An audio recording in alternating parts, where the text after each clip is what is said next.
Halo, selamat datang di channel Story Adiguna, tempat di mana kalian bisa menemukan konten-konten menarik dan menghibur. Jangan lupa untuk like, comment, dan subscribe. Jangan lupa untuk nyalakan loncengnya agar kalian tidak ketinggalan konten-konten seru lainnya. Let's go!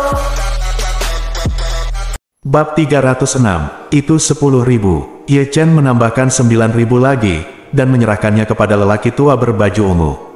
Pria tua berbaju ungu itu juga menyerahkan slip giok. Ambil slip giok ini. Kalau, maksud saya, jika Anda memenangkan lotre, Anda harus membawanya untuk mengumpulkan uang. Tanpa slip giok ini, Anda tidak akan menerima itu.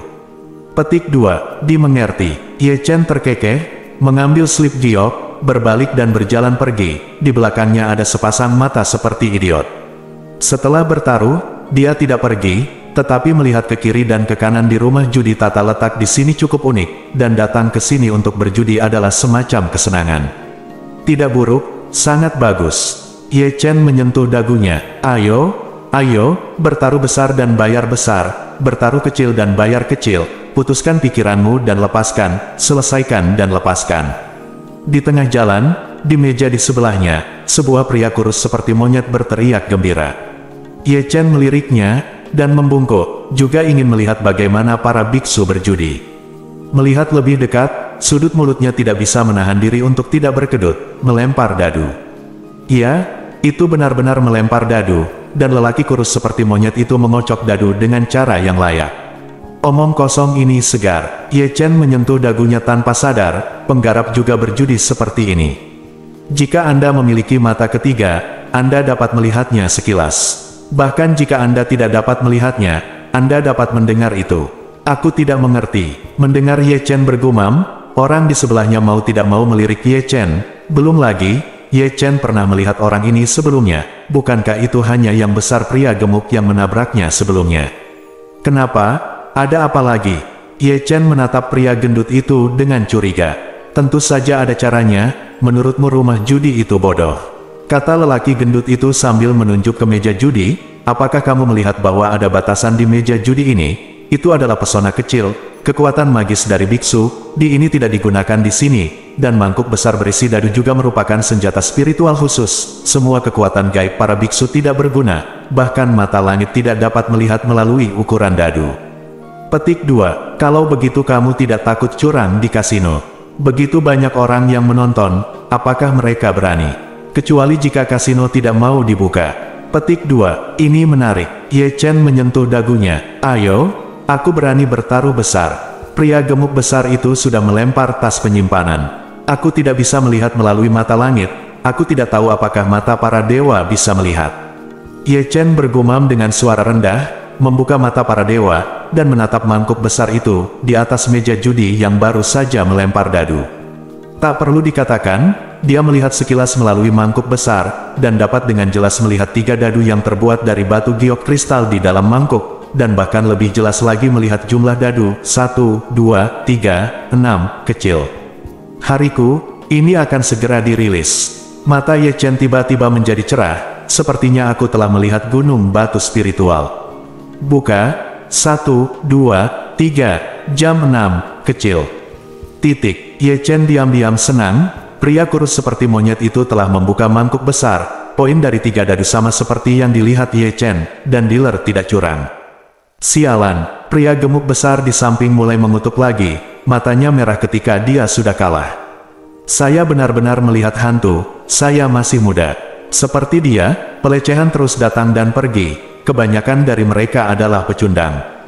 Begitulah ritmenya, hehehe. Namun, mereka yang memenangkan uang bukanlah orang biasa. Meja judi seperti itu sepenuhnya memperlihatkan beberapa wajah biksu, termasuk mengumpat dan mencibir. Ayo, bertaruh besar dan bayar besar, bertaruh kecil dan bayar kecil, putuskan dan tinggalkan tanganmu, buat keputusan untuk meninggalkan tanganmu. Bangkir kurus seperti monyet itu mulai berteriak lagi, sambil menggoyangkan yang besar mangkuk secara berirama. Ada uang yang bisa didapat. Ye Chen tidak akan menyembunyikannya, dan membuang tas penyimpanan berisi 10.000 batu roh, 10.000 besar. Buka, dealer segera membuka mangkuk besar, 4565. Belas jam, besar. Semoga berhasil. Ye Chen berpura-pura terkejut, dan menerima lingxi yang dibayarkan oleh dealer, tetapi masih tidak pergi, matanya sangat cerah. Kamu bisa melakukannya, nak. Pria gendut di samping Ye Chen melirik ke atas dan ke bawah ke arah Ye Chen. Keberuntungan, Ye Chen menyeringai. Ayo, ayo, bertaruh besar dan kalah besar. Bertaruh pada kerugian kecil, putuskan untuk pergi, putuskan untuk pergi. 20.000, besar. Ye Chen melemparkan tas penyimpanan dengan anggun. Buka, dealer membuka mangkuk besar lagi, 566, jam 17, besar. Petik 2, ayo, ayo, kumpulkan uangnya. Ye Chen terkekeh, dan mengambil tas penyimpanan berisi 40.000 batu roh yang diserahkan oleh dealer. Sialan, apakah kamu berniat membuat masalah denganku? Di sampingnya, lelaki besar gendut itu mulai mengutuk lagi, aku yakin yang besar akan menjadi kecil, aku yakin yang kecil akan menjadi besar, bajingan. Petik 2, omong kosong, poin macam apa yang kamu buka, bodoh. Petik 2, aku tidak percaya lagi. Petik 2, meja judi. Jika kalah, Anda akan menang. Jika kalah, Anda akan mengutuk, dan jika menang, diam-diam Anda akan bahagia. Ini adalah pemandangan yang hidup di meja judi. 40.000, besar. Titik. Di sini, Ye Chen langsung mengabaikan pelecehan itu, dan menembak lagi dengan anggun. 2 yang besar keluar, dan yang besar. Selain itu, pria gemuk besar itu melirik Ye Chen. Kalau begitu siapa tahu, tergantung keberuntungan. Ye Chen mengangkat bahu, jika kamu menang, jika kamu kalah, kamu kalah. Petik 2, kamu cukup berpikiran terbuka. Pria gemuk besar itu melihat Ye Chen dari atas ke bawah, ragu-ragu sejenak memegang tas penyimpanan, tetapi masih membeli yang kecil. Buka, dealer dengan cepat membuka mangkuk besar, 556, jam 16, besar. Petik 2, rumput. Tiba-tiba terdengar paduan suara kutukan di sekitar meja judi. Sialan, omong kosong, benar-benar omong kosong. Nima, aku tahu aku akan bertaruh denganmu. Pria gemuk besar di sebelah wajah Ye Chen terkulai sangat jelek. Pikirkan tentang itu. Ye Chen menepuk pundak pria gendut itu, lalu mengambil 80.000 batu roh yang diserahkan oleh dealer, berbalik dan pergi. Kamu bisa mendapatkan 70.000 dalam waktu singkat, itu bisa diandalkan. Ye Chen terkekeh, meskipun dia meninggalkan meja judi, bagaimana dia bisa pergi? Anda tidak selalu bisa menang di meja yang sama, atau dealer mungkin mendatangi Anda untuk minum teh dan mengobrol. Tujuan Ye Chen adalah mengubah tempat dengan satu tembakan, menangkan 100.000 kecil per meja, dan turun ke ratusan meja ini, hehe. Semakin Ye Chen memikirkannya, semakin bahagia dia jadinya. Dia tidak bisa menahan diri untuk menyentuh mata kirinya, mata periku yang cantik. Kakak sangat mencintaimu. Segera, Ye Chen mengarahkan pandangannya ke meja judi lain. Tujuan lainnya adalah untuk sekadar bergerak, mengumpulkan uang, dan sekadar mengganti meja jika Anda menang 3 tangan. Mengejar tujuan seperti itu, orang ini sangat tidak bermoral, menghantui setiap meja judi, berganti meja setelah memenangkan beberapa putaran, sehingga dalam waktu kurang dari setengah jam, 10.000 pokoknya telah meningkat puluhan kali lipat, menang lebih dari 2 juta penuh. Melanjutkan, Ye Chen sekali lagi berlari ke meja sebelah dengan tas penyimpanan di tangannya. Pada saat ini, di depan pagar di lantai 2, seorang pemuda berbaju putih dengan labu anggur sedang menatapnya. Tuan muda, itu anak itu. Dalam waktu kurang dari setengah jam, dia memenangkan lebih dari 2 juta yuan tanpa kehilangan satupun. Seorang pria tua berambut hitam dengan seorang pria muda berbaju putih berkata, apakah dia kehabisan uang? Tidak bisa keluar, aku tidak tahu, tapi orang ini tidak sederhana. Pria muda berbaju putih itu tersenyum santai. Kalau begitu kita tidak bisa membiarkan dia menang seperti ini. Kalau tidak, dalam 3 jam, rumah judi kita akan ditutup hari ini. Dia ke kamar Tian Zihao, aku akan menunggunya di sana, ingat, bersikap baik. Mengerti, pria tua berambut hitam itu bergegas turun. 100.000, besar, di sini, Ye Chen sudah membuang tas penyimpanan. Buka, mengikuti teriakan bandar, dia segera membuka mangkuk besar, 566, jam 17, besar. Oke, ambil uangnya. Ye Chen terkekeh. Apa-apaan ini? Melihat wajah dealer, itu lebih buruk daripada menangis. Uang yang dimenangkan dalam game ini tidak cukup untuk mengisi ratusan ribu lubang Ye Chen. Teman kecil, kamu bisa melakukannya. Kamu telah memenangkan 2 tangan berturut-turut. Sekelompok orang di sekitar Ye Chen memandang Ye Chen satu demi satu. Katakan padaku, bertaruh besar atau kecil. Itu pasti, teman kecil, tuan mudaku menyambutmu. Sebelum Ye Chen selesai berbicara, dia diinterupsi oleh pria tua berambut hitam di belakangnya yang menepuk pundaknya. Bab 307, Tuan muda Anda. Ye Chen terkejut, dan dia tidak bisa menahan diri untuk tidak memutar matanya, dan langsung mengerti apa yang sedang terjadi. Bukankah dia menang terlalu banyak? Bahkan rumah judi yang besar pun sudah ciut. Jika terus seperti ini cepat atau lambat rumah judi ini harus tutup. Teman kecil, tolong. Pria tua berambut hitam itu mencoba yang terbaik untuk tersenyum. Aku masih memiliki sesuatu untuk dilakukan, jadi aku akan. Kemana harus pergi? Sama seperti Ye Chen yang ingin melarikan diri, dia dibawa kembali oleh lelaki tua berbaju hitam itu, dan dia diseret ke tempat ketiga, lantai ke ruang Tianzihao. Seluruh tubuh Ye Chen terlempar, dan satu jatuh ke tanah tanpa berhenti. Baru setelah dia bangun dengan malu dia menyadari bahwa ruangan itu didekorasi dengan cara yang lebih unik, penuh kecemerlangan, dan ada aroma rumput spiritual di udara, yang membuat orang merasa segar dan bahagia setelah menciumnya. Aku berkata, sobat, aku tidak membawamu seperti ini.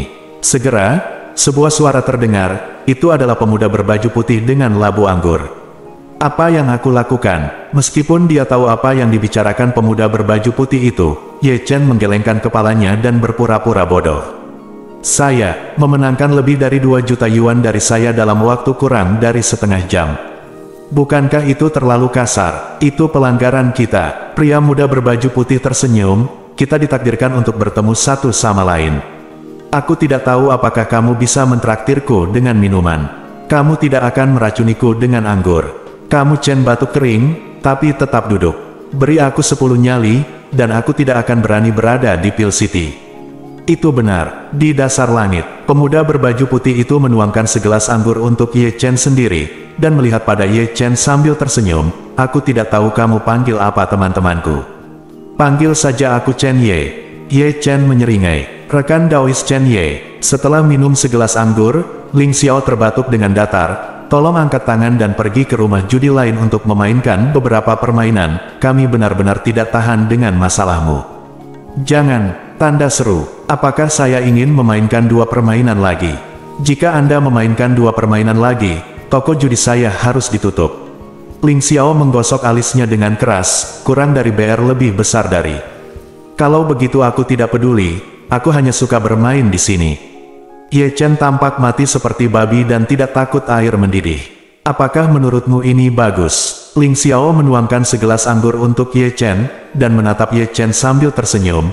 Aku akan memberimu 2 juta dolar dari toko judi, jadi jangan repot-repot dengan kami, apakah tidak apa-apa? 2 juta? Agak kecil. Ye Chen mengangkat telinganya, dan melihat keluar jendela tanpa jejak.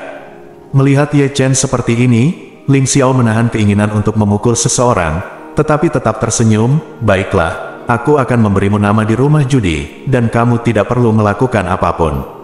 Toko judiku akan membayarmu 3 juta batu roh setiap tahun, bagaimana dengan ini? Oke, sudah beres. Ye Chen menjawab lugas kali ini. Pria, terkadang Anda tidak bisa terlalu serakah. Jika Ling Xiao bisa membuka toko judi di Dancheng, pasti ada kekuatan besar di belakangnya, belum lagi tidak ada uang, mungkin akan ada pembunuhan. Ling Xiao adalah orang yang cerdas, dan Ye Chen tidak bodoh. Selama kita mencapai kesepakatan, saya punya uang untuk dikumpulkan, jadi tentu saja saya tidak akan menghalangi cara Anda menghasilkan uang, dan kerjasamanya saling menguntungkan. Jadi, terima kasih rekan Taois. Ling Xiao juga orang yang bebas dan mudah, dan menyerahkan tas penyimpanan kepada Ye Chen. Hanya sepatah kata, dia tidak akan pernah melakukan sesuatu yang bisa diselesaikan dengan uang. Ini adalah kerjasama yang saling menguntungkan.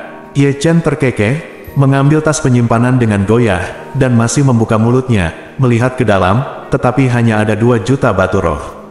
Pada hari ini tahun depan, rekan Daois bisa datang dan mengklaim 3 juta itu. Ling Xiao tersenyum. Dimengerti. Ye Chen menyeringai, dan memasukkan tas penyimpanan ke dalam pelukannya. Dalam waktu kurang dari 1 jam, dia mendapatkan hampir 5 juta batu roh, dan dia dapat menerima 3 juta setahun. Ini adalah hal yang baik. Seseorang akan mempercayainya. Uangnya sudah dikumpulkan, anggurnya sudah diminum, dan masalahnya sudah dibahas, jadi aku akan pergi dulu. Ye Chen melambaikan tangannya dan berlari keluar dengan tergesa-gesa. Setelah dia pergi, lelaki tua berambut hitam itu masuk dengan marah. Tuan muda, Anda juga.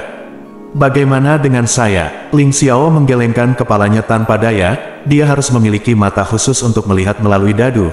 Jika tidak mungkin menang setiap saat. Orang seperti itu tidak boleh terburu-buru. Jika tidak, dia tidak perlu menang seperti ini suatu hari. Toko judi harus tutup. Itu tidak mudah, aku akan menemukan beberapa orang untuk membawanya. Jangan tertipu. Ling Xiao memarahi dengan ringan, cobalah untuk tidak menghabiskan uang untuk hal-hal. Lakukan, beberapa juta semangat batu, keluarga Ling saya mampu membelinya. Jika Anda percaya pada visi saya, maka dengarkan saya lebih suka berteman dengannya daripada musuh. Bawahan mengerti. Di sini, Ye Chen sudah meninggalkan rumah judi, dia benar-benar tidak membuat masalah lagi di rumah judi ini. Boom. Saya masih harus berbicara tentang kredibilitas, atau kalimat yang sama, jangan terlalu rakus. Jika ini membuat mereka cemas, mereka tidak tahu bagaimana mereka mati. Namun, dia tidak bermain di kasino ini, tetapi dia tidak mengatakan dia tidak bermain di kasino lain. Pil City sangat besar, setelah menanyakannya, dia mengetahui bahwa ada 2 rumah judi di Dan City. Meski tidak sebesar ini, mereka masih bisa menghasilkan uang. Segera, dia bertemu dengan rumah judi lagi, dan setelah memenangkan sekitar 1 juta, dia diundang untuk minum teh oleh bos rumah judi tersebut. Makanan teh ini tidak mahal, dan dia mencuri 1 juta batu roh dari pemilik toko judi sebelum pergi. Ye Chen masih bisa melihat wajah menyakitkan pemilik toko judi itu. 2 juta lagi. Ye Chen terkekeh, menyimpan tas penyimpanan, dan berjalan menuju kasino ketiga. Kasino ini jauh lebih kecil, dan bisnisnya tidak sesejahtera 2 lainnya. Ye Chen tidak terlalu banyak, dan pemenang serta pemilik kasino hanya sekitar 1,1 juta batu roh. Kenapa aku tidak tahu tentang ini sebelumnya? Dengan hampir 8 juta batu roh di sakunya, Ye Chen begitu percaya diri sehingga dia bahkan berjalan berbeda. Menjadi kaya berarti memiliki kepercayaan pada ibunya. Dia telah membeli jauh-jauh, warung pinggir jalan, toko, selama dia memiliki barang mewah, dia akan menjualnya tanpa ragu. Solusinya, ayah saya punya uang. Senior, saya ingin 2 potong besi hitam dan baja hitam ini. Berhenti di depan sebuah stan kecil, Ye Chen menunjuk langsung ke 2 potong besi hitam dan baja hitam seukuran semangka di stan. Pemilik stan adalah seorang lelaki tua berkabung. Dia melihat Ye Chen dari atas ke bawah, dan kemudian bertanya dengan ragu, anak kecil, 2 potong besi hitam dan baja hitam ini sangat berharga. Apakah kamu punya uang sebanyak itu? Petik 2, nilai banyak uang. Ye Chen berkedip dan menatap lelaki tua berkabung itu, berapa harganya? Petik 2, 1 juta, tidak ada tawar-menawar. Tidak apa-apa, saya punya uang. Tas itu diserahkan selesai. Lalu 2 potong besi hitam dan baja hitam dimasukkan ke dalam tas penyimpanan, dan lelaki tua itu menatap kosong. Ayo pergi. Ye Chen melambaikan tangannya, menepuk tas penyimpanan yang bengkak, dan merasa bahagia. Kali ini panennya cukup berbuah. Dari 8 juta batu spiritual, hanya tersisa kurang dari 3 juta. Dia kembali dengan beban penuh. Jamu spiritual yang langka, senjata dan pedang spiritual, batu giok spiritual dan manik-manik roh, dan bahan untuk menyempurnakan senjata benar-benar luar biasa. Saya membeli semuanya. Dingin. Ye Chen sedang berjalan santai di jalan, kata keren hampir tertulis di wajahnya. Saat dia berjalan, seorang lelaki tua berpakaian abu-abu keluar dari samping dan menghentikannya. Senior, ada apa? Ye Chen memandang lelaki tua berbaju abu-abu itu dengan curiga. Putraku ingin mengundangmu untuk minum. Lelaki tua berpakaian abu-abu itu berkata dengan ringan. Pada dasarnya tidak ada emosi di wajah lamanya, dan ada napas dingin di sekujur tubuhnya. Meskipun mata tuanya keruh, mereka bersinar tajam. Pria ini adalah seorang pembunuh, gumam Ye Chen di dalam hatinya. Dia dulu terlibat dalam intelijen, dan para pembunuh di paviliun intelijen pada dasarnya memiliki temperamen ini. Putramu. Setelah bergumam, Ye Chen menatap lelaki tua berpakaian abu-abu itu dengan curiga. Itu anakku. Pria tua berpakaian abu-abu itu tidak menjelaskan terlalu banyak, tetapi menunjuk ke sebuah restoran megah di pinggir jalan tepat di samping jendela restoran, duduk seorang sarjana yang lemah, tetapi bajingan yang tampan. Mendengar ini, Ye Chen melihat ke samping dan terkejut. Jining Xuang. Bab 308. Teman kecil, tolong. Pria tua berbaju abu-abu itu telah mengulurkan telapak tangannya. Mudah untuk mengatakannya. Ye Chen memalingkan muka dengan halus, mengikuti lelaki tua berpakaian abu-abu itu ke restoran, dan langsung naik ke lantai 3. Setelah membawa Ye Chen kepadanya, lelaki tua berbaju abu-abu itu berbalik dan menghilang. Tapi Ye Chen tahu bahwa pembunuh yang sulit ditangkap mungkin bersembunyi di suatu tempat yang tidak bisa dia lihat, dan pembunuh tingkat tinggi adalah hal yang paling mengkhawatirkan. Ye Chen sudah duduk berhadapan dengan Jining Xuang. Untuk mantan kekasihnya, meskipun dia sudah lama tidak mencintainya, dia tidak bisa mengatakan dia membencinya, meskipun dia membenci Cheng Kun karena berkomplot melawannya. Ada keluhan dan hutang, bagaimanapun juga, kita tidak bisa menggeneralisasi. Di bawah Ji Wuchen, Jining Xuang tersenyum tipis dan menuangkan segelas anggur untuk Ye Chen sendiri. Chen Ye. Ye Chen berkata dengan ringan, ya, Jining Xuang tidak mengenalinya, karena mantra intimidasi dan topeng hantu, dia tersembunyi dengan baik, bahkan penglihatan Jining Xuang tidak dapat mengenalinya. Namun, meskipun dia seorang wanita, dia memainkan peran yang sangat mirip dengan pria, sangat anggun, seperti seorang sarjana yang lemah, dengan tampilan kutu buku di sekujur tubuhnya. Tampaknya lemah, tetapi siapapun yang memiliki sedikit penglihatan dapat melihatnya. Semakin dia seperti ini, orang yang tajam dan terkendali lebih menakutkan. Ye Chen tidak pernah meremehkan Jining Xuang, terutama setelah 3 kontes. Tidak ada yang tahu kengerian Jining Xuang lebih baik darinya. Dia seharusnya menjadi pecundang dalam pertempuran itu, karena Jining Xuang tidak menggunakan serangan jiwa dan senjata roh kelahiran. Jika tidak, dia tidak akan mengalahkannya. Namun, Jining Xuang juga tahu bahwa bahkan jika dia menggunakan serangan jiwanya dan senjata sihir Natal untuk memenangkan Ye Chen, dia masih akan menjadi pecundang dalam arti tertentu, karena dia 1 tingkat lebih tinggi dari Ye Chen, dan kekuatannya darah jauh lebih tinggi dari Ye Chen. Dengan 2 poin ini saja, dia sudah kalah.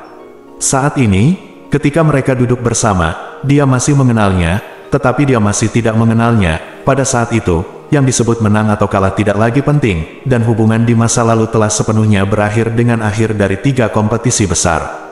Selain itu, Ye Chen yakin Jining Xuang mengundangnya untuk minum kali ini karena nama Chen Ye, rekan Taois dari Beihu. Setelah minum segelas anggur, Jining Xuang menatap Ye Chen.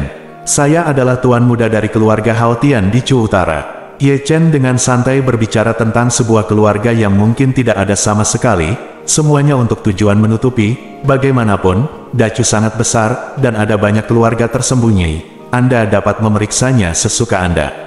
Benar saja, setelah mendengar Hao Tian si rumah, Jining Xuang sedikit mengernyit. Apakah kamu dari keluarga Hao Tian? Mendengar ini, Ye Chen terkejut, dan bergumam di dalam hatinya, ini tidak mungkin kebetulan. Dacu benar-benar ada atas nama seorang keluarga yang saya buat omong kosong.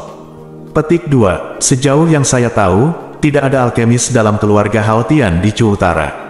Jining Xuang menunjukkan keraguan. Selain itu, senior Hao Tian tampaknya hanya memiliki 3 anak perempuan, dan saya belum mendengar bahwa dia memiliki seorang putra.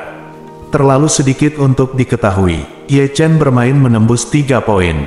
Senyuman itu juga sangat berarti. Jining Xuang tertegun untuk beberapa saat. Lagi pula, kamu belum pernah ke keluarga Hao Tian.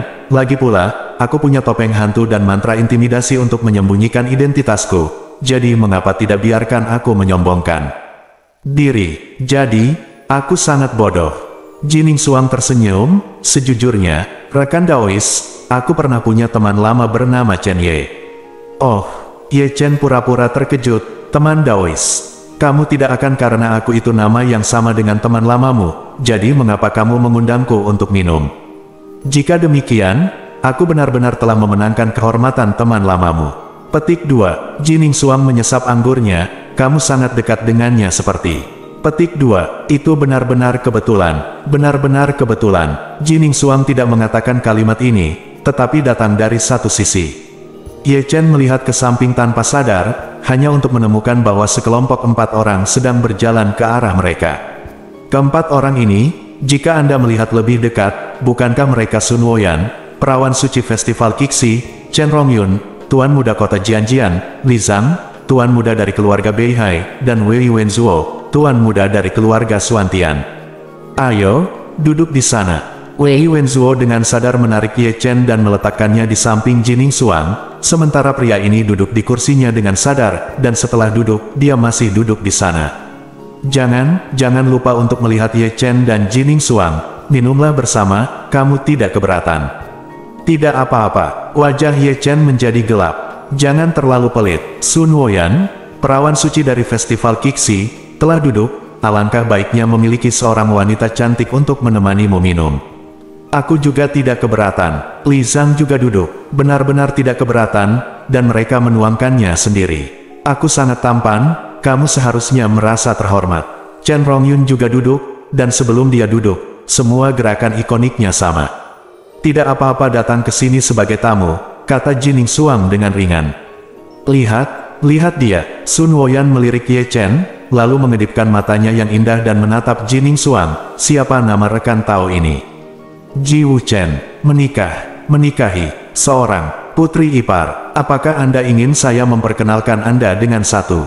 Sun Woyan mengistirahatkan dagunya dengan kedua tangan, dan menatap Jining Xuang dengan mata berkedip. Uhuk, Ye Chen, yang berada di samping, tersedak semua anggur yang baru saja dia minum ketika dia mendengar kalimat ini. Dan dia tidak bisa tidak membayangkan sebuah adegan di benaknya yang dia tidak tahu bagaimana menggambarkannya. Dua gadis sedang tidur di ranjang yang sama. Apa yang akan mereka lakukan? Di sini, Jining Xuang mengerutkan kening, tetapi tidak mengatakan apa-apa. Di sisi lain, ketika Ye Chen pergi menemui Sun Woyan, dia menemukan bahwa matanya tidak normal. Dengan dagu di tangannya, dia menatap Jining Xuang. Tidak peduli bagaimana Anda melihatnya, dia tampak seperti bidadari. Tidak alami di mana-mana. Memang, tidak peduli siapa Sun Woyan, dia adalah orang suci istana Qixi, dia memiliki penglihatan yang luar biasa, dan dia dapat melihat kehebatan Jining Xuang dalam sekejap. Kenapa aku merasa aneh? Ye Chen bergumam di dalam hatinya, aku tidak tahu apakah wujud asli Jining Xuang akan menakuti Sun Woyan hingga menangis sekarang. Sepertinya aku tidak berencana pulang malam ini. Di sini, Wei Wenzuo dan yang lainnya melirik Sun Woyan dan Jining Xuang, merasa sedikit gelisah. Pergi. Sun Woyan memelototi mereka bertiga. Baru saja Sun Woyan selesai berbicara, dia mendengar hei lembut. Ketika semua orang melihat mereka, dua sosok cantik telah berjalan mendekat, yang satu eksentrik dan yang lainnya acuh tak acuh seperti teratai es. Jika mereka melihat lebih dekat, mereka adalah Biyu dan Sangguan Yuer, bukan? Ketika Ye Chen melihat mereka, oh tidak, lebih tepatnya, dia melihat Sangguan Yuer, Ye Chen menundukkan kepalanya di tempat, seolah-olah dia sedang mencari celah di tanah. Yang di sebelah kiri itu cantik. Ketika Ye Chen menundukkan kepalanya, Wei Wenzuo dan yang lainnya menatap Biou dan Sangguan Yu yang mendekat dengan mata cerah putra. Tidak, menurutku yang di sebelah kanan itu cantik, dengan payudara besar. Petik 2. Aku suka tipe loli. Aku suka tipe Yuji. Apakah kamu keberatan bersama? Sangguan Yuer muncul dan menatap tajam. Dia melirik Ye Chen yang sedang menundukkan kepalanya, dan tidak lupa melirik Jining Xuang yang ada di sampingnya. Aku tidak keberatan. Dengan wanita cantik bergabung, tidak ada alasan untuk keberatan. Wei Wenzuo dan yang lainnya sudah pindah tempat. Apa yang dicari oleh rekan Taois ini? Sangguan Yuer menatap Ye Chen dengan penuh minat setelah duduk. Saya kehilangan uang saya, bagaimana kalau mencari uang?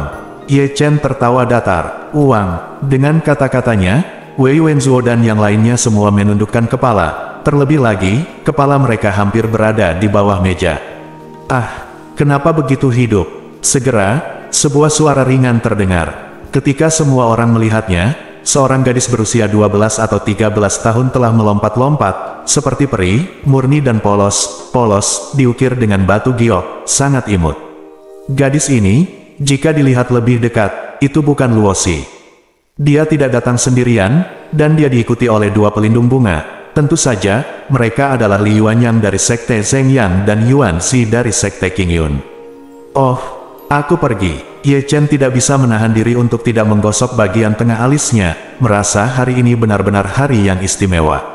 Gadis kecil ini terlihat sangat menarik. Di sini, mata Chen Rongyun, Wei Wenzuo, dan Li Zhang tiba-tiba bersinar lagi. Ayo, pindah ke sana. Luosi terkikik, tetapi setelah memikirkannya, dia menoleh dan menatap Li Yuanyang. Kakak Yuanyang, bisakah kamu memindahkan meja lain dan bangun bersama? Diperintahkan, bagaimana saya tidak patuh? Li Yuanyang tersenyum, jarang sopan untuk menawarkan, bagaimana mungkin ada alasan untuk menolak, dan bahkan menjentikkan lengan bajunya dengan cerdas, menggambar meja dari samping, dan Ye Chen dan yang lain menyatukan gambar ini. Sekarang jauh lebih luas, Luo Xi tersenyum dan duduk dengan sadar. Adapun Li Yuanyang dan Yuan Zi, mereka tentu saja tidak sopan. Yo, tidakkah kamu melihat ada orang lain di sini? Setelah keduanya duduk, mereka memandang Ye Chen dengan aneh. Bab 309, ya Tuhan, adegan yang dibayangkan Ye Chen sedang marah tidak muncul, tetapi dia melihat keduanya dengan pura-pura terkejut. Kakak senior, aku belum pernah melihat Anda selama sehari. Ini benar-benar tampan. Oke, dipuji oleh Ye Chen, kipas lipat di tangan mereka berdua bergetar berirama. Tiba-tiba ada perasaan melayang, mungkin sebentar lagi saya akan masuk surga. Hei, siapapun yang tampan hari ini akan membayar. Ye Chen berbicara lagi, dan sambil berbicara, pria ini menggaruk rambutnya tanpa pandang bulu, membuatnya berantakan seperti kandang ayam. Pokoknya aku tidak tampan. Lalu jika kamu mengatakan, itu, aku juga tidak tampan. Wei Wenzuo tidak bergerak terlalu lambat, membuat rambutnya terlihat seperti kandang ayam. Tusuk, Li Zhang adalah yang paling lugas, dia merobek sepotong kerahnya ketika dia naik, dan kemudian mengambil hidungnya. Aku juga tidak tampan. Petik 2, meskipun menurutku aku tampan, dibandingkan dengan kalian berdua, saya benar-benar agak canggung. Chen Rongyun, yang selalu narsis, juga tidak tahu malu. Dengan mengibaskan rambutnya, dia mengibaskan rambutnya menjadi 3 atau 8. Sekarang, Ye Chen dan yang lainnya memusatkan perhatian pada Jining Xuang, Li Yuanyang dan Yuan Zi, dan hanya ada 3 dari mereka yang tersisa. Biarkan aku memberitahumu, kakak senior Li Yuanyang dan kakak senior Yuan Zi tampan. Mereka bertiga melirik Jining Xuang, dan menatap Li Yuanyang dan Yuan Zi bersamaan. Ye Chen paling tahu dua hal ini, dan memberikan perhatian khusus pada citranya sendiri, karena Luo Xi ada di sini, dan mereka harus menjaga citra Yusu Lin Feng setiap saat pakaian. Di sini, Sun Nuoyan, perawan suci dari festival Qixi, menahan tawanya, dan Wei Wenzuo serta yang lainnya bekerja sama dengan sangat baik. Mengetahui bahwa Ye Chen memuji Li dan Yuan sebagai perwira sebelumnya, mereka secara alami ingin menyatukan mereka, dan sekarang mereka berhasil. Ini hanya uang untuk makan. Li Yuanyang menggoyangkan kipas lipatnya dengan ringan. Meskipun dia tahu bahwa Ye Chen mempermainkan mereka, dia tetap berpura-pura berbicara dan tertawa. Merupakan kehormatan bagi saya untuk mengundang sesama penganut Tao untuk minum. Mengetahui bahwa dia tidak dapat melarikan diri, Yuan Zi juga melambaikan kipas lipatnya. Uang ini tidak dapat dibelanjakan dengan sia-sia, dan ini juga saat yang tepat untuk menunjukkan kesopanan. Bos, begitu mereka berdua selesai berbicara, Ye Chen melolong pada salah satu serigala, bawakan kami sekeranjang anggur berkualitas. Keke, begitu dia mengatakan ini, dia hampir mencekik Jining Xuang yang ada di sampingnya. Biarkan aku makan sepanci kaki babi rebus. Sini, Li Zhang berteriak lebih keras dari Ye Chen. Hanya sajikan anggur enak dan makanan enak. Di seberang, Wei Wenzuo juga tercekik dan melolong. Bawa semua barang termahalmu, kami punya uang, teriak Chen Rongyun dengan sangat keras. Restoran itu ramai, dan menjadi sangat hidup. Keempat Ye Chen dan yang lainnya melolong lebih keras dari yang lain. Tidak hanya restoran, tetapi bahkan orang yang lewat di jalan di luar tidak bisa menahan diri untuk tidak melihat ke atas. Baik, segera, pemilik restoran sangat senang. Aku sudah lapar sepanjang hari, jadi aku akan menunggu makanan ini saja. Ye Chen sudah menyingsingkan lengan bajunya. Akhirnya kita bisa makan lengkap. Di seberang, Wei Wenzuo meregangkan tubuhnya. Aku akan makan lebih banyak hari ini. Li Zhang segera mengendurkan ikat pinggangnya. Aku belum pernah melihat siapapun mentraktir tamu untuk makan malam dalam 8 kehidupan, dan akhirnya aku menangkap satu. Chen Rongyun langsung melepas jubah luarnya. Ada sesuatu yang enak untuk dimakan. Luo Xi terkikik, juga terlihat ingin mencoba. Lebih baik datang lebih awal. Daripada datang lebih awal, Sang Guan Yuer terkekeh dan menghabiskan semuanya. Kali ini, bahkan Biyu yang selalu acuh tak acuh pun merasa geli. Puci, melihat keempat harta karun ini, Sun Woyan tidak bisa menahan diri, dan tertawa terbahak-bahak. Di sisi lain, Jining Xuang, yang diam-diam minum, mengerutkan kening pada Ye Chen dan yang lainnya lebih dari sekali. Dia sombong dan acuh tak acuh, dan dia datang ke sini untuk mencari tahu identitas Ye Chen. Siapa yang mengira bahwa minum dapat menghasilkan begitu banyak hal yang indah? Melihat Li Yuanyang dan Yuan Zi lagi, wajah mereka bukan lagi wajah, mereka berubah bolak-balik seolah-olah mereka berubah warna.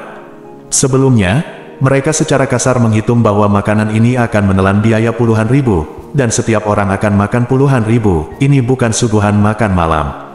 Ini pertumpahan darah telanjang. Jangan sedih begitu. Ayo, kakak ceritakan lelucon. Melihat Li Yuanyang dan Yuan Zi terlihat jelek, Wei Wenzuo mengatakan sesuatu, dan dia tidak lupa menyingsingkan lengan bajunya. Katakan, dulu ada seorang tua men. Petik 2. Pergi, bisakah kamu mengubahnya? Begitu Wei Wenzuo membuka mulutnya, Chen Rongyun, Li Zhang dan Sun Woyan mengutuk. Menilai dari postur mereka telah mendengar lelucon yang akan diceritakan Wei Wenzuo lebih banyak dari sekali. Ayo, aku punya satu. Chen Rongyun menggelengkan kepalanya dan menjilat rambutnya. Hei, apakah kamu perlu menghabiskan uangmu sendiri untuk apa yang orang lain perlakukan padamu? Setelah pria ini selesai berbicara, dia masih tidak melakukannya. Jangan lupa melirik Ye Chen, Wei Wenzuo, Li Zhang, Li Yuanyang, Yuan Zi, dan Jining Xuang. Teman-teman, jangan bilang kamu tidak tahu, ini adalah sesuatu yang semua pria tahu. Petik 2. Aku mengerti dalam hitungan detik.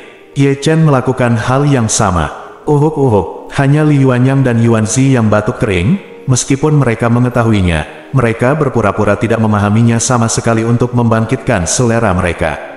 Melihat Jining Xuang, dia masih minum anggur dengan tenang, dan tidak menjawab pertanyaan ini. Wei Wenzuo, Chen Rongyun dan yang lainnya memandangnya satu demi satu. Aneh kalau dia tahu, Ye Chen menggosok bagian tengah alisnya secara langsung. Dia tidak pernah mengalami konflik dan tuntutan hukum dengan orang lain, jadi sangat sulit untuk mengetahui jawabannya. Saya harus mengatakan, pertanyaan Chen Rongyun sangat tinggi. Ini sangat tinggi. Orang lain mengundang saya untuk makan, tetapi mereka meminta saya untuk membelanjakan uang. Apa ini? Di sini, Luo Xi masih menggaruk kepalanya. Bagaimana mungkin dia, yang selalu baik dan sederhana, memikirkan apa yang dibicarakan Chen Rongyun? Bukan hanya dia, bahkan Sang Guan Yuer, Biyu, dan Sun Woyan tidak tahu kenapa. Ada apa ini? Setelah berpikir sejenak, Luo Xi menatap Chen Rongyun dengan rasa ingin tahu. Untuk membicarakan hal ini, itu. Bos, di mana kaki babi kita? Kata-kata Wei Wenzuo benar-benar ajaib, dan setelah melolong, lelaki itu terbatuk, melirik Sun Woyan dan Luo Xi, dan terbatuk datar, penginjak babi tidak buruk, perawatan kecantikan. Apa-apaan, ini persetan. Sekelompok orang memiliki ekspresi yang berbeda, hanya Luo Xi yang masih berkedip polos dan melihat ini dan itu. Pengendara babi ada di sini. Suara itu datang pada waktu yang tepat, dan Ye Chen dan yang lainnya tidak bisa tidak melihat pemilik restoran yang datang untuk mengantarkan makanan secara langsung. Kemarilah, ayo makan. Wei Wenzuo menggulung lengan bajunya, dan langsung memulai, dan langsung mengambil yang besar dan menyerahkannya kepada Sun Woyan. Ini hal yang bagus, mempercantik dan anti penuaan. Keluar, titik. Petik 2. Jika kamu tidak memakannya, kami akan memakannya. Wei Wenzuo melengkungkan bibirnya. Ini benar-benar hal yang bagus. Chen Rongyun, Li Zhang dan Ye Chen juga mulai bergerak. Keempatnya benar-benar tidak tahu malu. Mereka bahkan tidak menggunakan sumpit, jadi mereka langsung memulai. Hah, kenapa kalian berdua tidak memakannya? Ye Chen memandang Li Yuanyang dan Yuan Xi sambil mengunyah. Kedua orang ini benar-benar tidak bergerak untuk menjaga citra mereka. Jangan malu, kata Ye Chen, lalu menoleh untuk melihat Jining Xuang di sampingnya. Kakak Ji, mengapa kamu tidak makan? Tidak ada nafsu makan. Titik petik 2. Jining Xuang memegang gelas anggur dan melihat langsung keluar jendela. Adegan macam apa ini? Keempat wanita cantik itu melihat keempat penggoda yang menggerogoti kaki babi, dan ekspresi orang yang lewat menjadi semakin seru setelah melihatnya. Tapi untungnya, hidangan lain segera disajikan, yang sedikit meredakan adegan memalukan dan aneh itu. Namun, setelah itu, Ye Chen dan yang lainnya pergi sejauh ini. Mereka paling tidak bermoral, dan paling tidak tahu malu. Mereka berempat tidak tahu apakah mereka belum makan dalam 8 kehidupan, Atau apakah mereka dilahirkan oleh hantu kelaparan di kehidupan sebelumnya? Itu bukan cara orang makan. Yang paling penting adalah mereka bisa makan dengan bahagia tanpa menghabiskan uang pada mereka. Saya mendengar bahwa Anda Nancu baru-baru ini keluar dengan karakter yang luar biasa. Saya tidak tahu apakah Anda mengetahuinya. Wei Wenzuo, yang sedang makan kaki babi, berkata dengan sengaja atau tidak sengaja, "Ya, itu dari Heng Yuezong, apa namanya?" Ye Chen, Li Zhang di sampingnya menambahkan, lalu memasukkan bakso ke mulutnya. "Ya, itu anak itu." Chen Rongyun mengangguk, tidak lupa melirik Biyu dan Sangguan Yuer, "Kamu seharusnya sudah mendengarnya." Bab 310, saya pernah mendengarnya, bagaimana mungkin saya tidak mendengarnya? Sangguan Yuer menyesap sup ikan dan tidak lupa melirik Ye Chen setelah berbicara. "Tentu saja aku pernah mendengarnya." Biyu terkekeh, dan menatap Ye Chen dengan tidak mencolok. "Kamu mengatakan sampah itu?" Li Yuanyang berkata dengan nada yang berbeda, penuh penghinaan, "Dulu milik sekte Zeng yang kami, membuat kesalahan besar, dikeluarkan dari sekte, dan akhirnya kembali untuk membalas dendam, tetapi akhirnya, dia berubah menjadi sia-sia." "Tidak," Sun Woyan melirik Li Yuanyang, "bagaimana aku mendengar bahwa dantian Ye Chen rusak, dan kamu meninggalkannya?" "Itu hanya rumor, dari dunia luar." Surat, Li Yuanyang dengan ringan mengguncang kipas lipatnya, mulutnya penuh lelucon. "Lalu dia pernah menjadi kekasih dengan tubuh Xuanling Anda dari sekte Zhengyang?" Chen Rongyun bertanya dengan rasa ingin tahu. "Dia," Li Yuanyang mencibir, "dia adalah kodok yang ingin makan daging angsa. Adapun sang kekasih, itu murni omong kosong. Dia tidak peduli dengan kebajikannya, dan dia layak menjadi orang suci sekte Zhengyang saya." Petik 2, "Tapi dia mengalahkan orang sucimu, itu fakta." Li Zhang berkata dengan sengaja atau tidak sengaja, "Itu kecerobohan orang suci saya." Kemampuan Li Yuanyang untuk berbohong benar-benar tidak ditutup-tutupi. Itu adalah serangkaian hal. Kakak Ji tidak menggunakan serangan jiwa dan senjata roh kehidupan. Gunakan saja salah satu dari dua ini dengan santai. Dia masih bisakah kamu hidup? "Aku tidak suka mendengar kata-katamu." Wei Wenzuo melemparkan kaki babi sisa di atas meja. "Bagaimana saya mendengar bahwa Ye Chen, orang suci Anda, berkompetisi dalam 3 kompetisi besar? Itu ranah besar lebih tinggi, duelnya tidak adil sejak awal. Jika mereka berada di level yang sama, masih belum diketahui siapa yang akan menang." Petik 2, rekan Taois, jangan bingung dengan rumor. Ada banyak sekali rumor selama 3 kompetisi besar, bukan karena kami di Beihu tidak pergi, jadi jangan membodohi kami. Jika kamu ingin aku mengatakan, Ye Chen bukan orang biasa.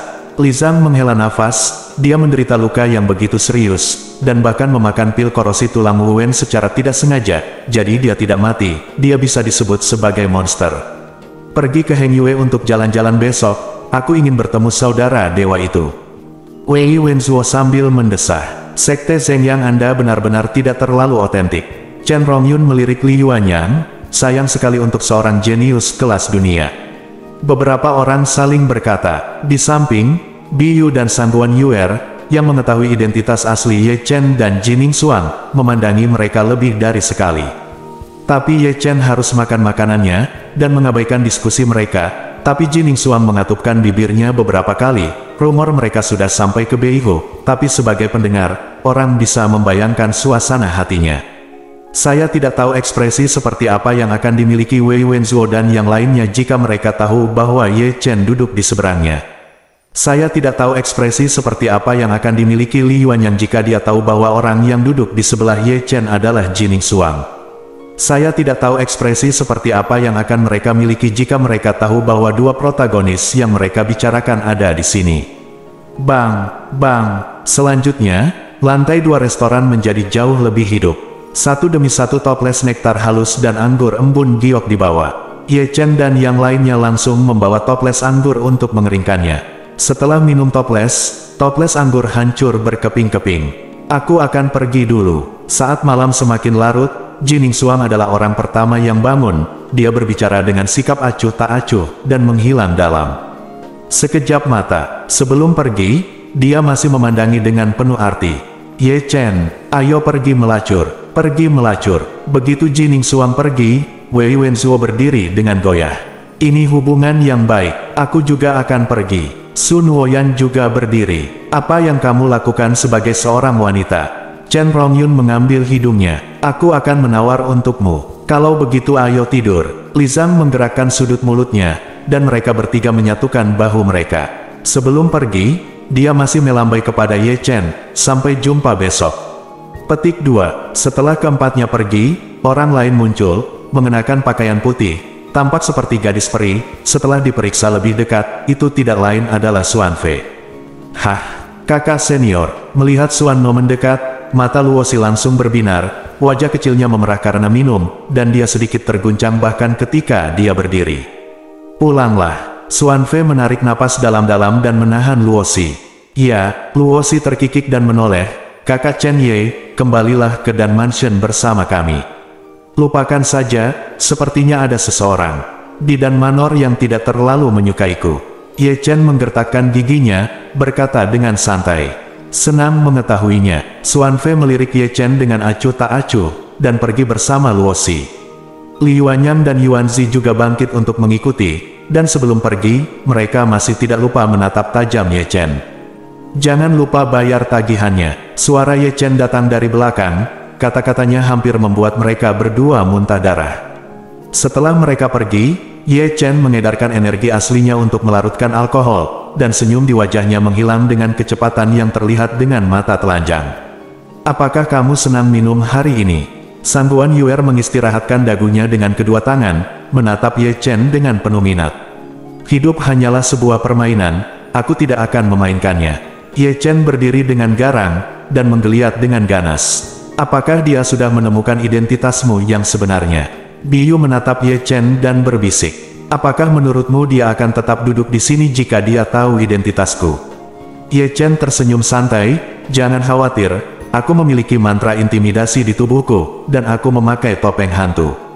Kenali aku. Petik 2. Aku menanyakan sesuatu padamu, aku tidak tahu apakah kamu tahu, kata Ye Chen datar, terbatuk, apakah ada keluarga Hao Tian di Chu Utara? Ya, tentu saja, Sang Guan Yuer berkata dengan pasti, Chu Utara, Muyun Selatan, Bei Hao Tian, pernahkah kamu mendengarnya? Petik 2. Tidak. Ye Chen menggelengkan kepalanya, dan berkata dengan senyum kering, sebelumnya ketika Jining Suam bertanya tentang latar belakang saya hanya secara acak menyebutkan keluarga Hao Tian. Siapa yang mengira bahwa Dacu benar-benar memiliki keluarga seperti itu?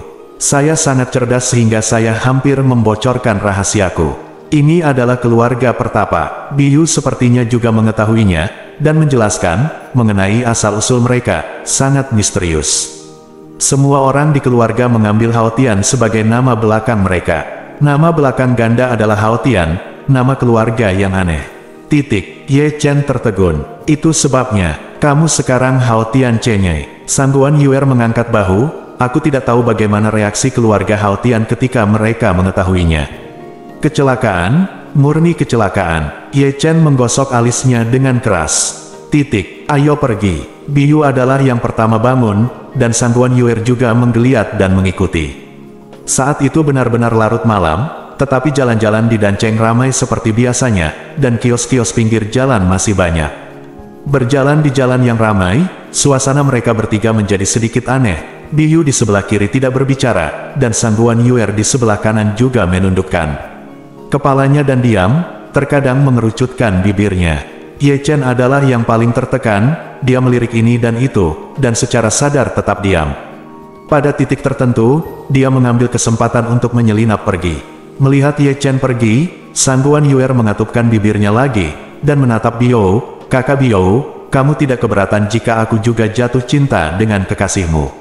Pergi. Biou tersenyum lembut, dan yang pertama berbalik. Aku mengatakan yang sebenarnya. Sang Guan Yuer buru-buru mengejarnya. Jika dia benar-benar menerima kita, aku bisa menjadi kecil. Petik 2. Bersambung.